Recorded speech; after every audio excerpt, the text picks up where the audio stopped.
Buдағы не балалар? Асық. О мен не істейміз? Ойнаймыз. О біздің ұлттық ойынымыз, иә? Және бұдан басқа қандай ұлттық ойындар білесіңдер?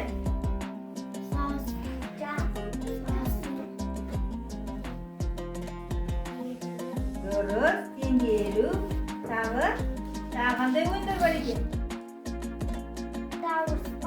Дұрыс, жарайсыңдар. Сол ойындардың ішінде бүгін біз асық ойынын ойнаймыз, иә? Қазір сендерге ойын шартын көрсетемін, үйретемін.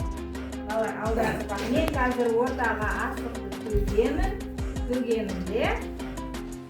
Талапай басталды ойын. Алақай деген кезде сендер әркім өзінің есілі асығын алады, дорбасына салады.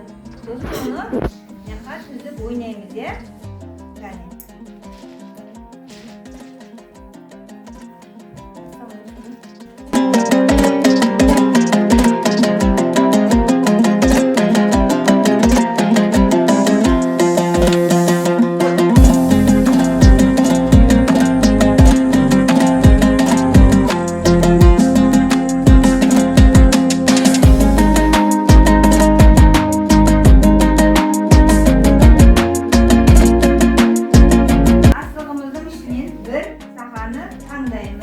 Сақа деп аталынады.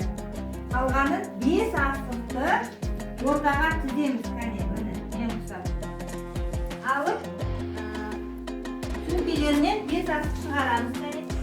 Қоржыннан 5 асық шығарып, осылай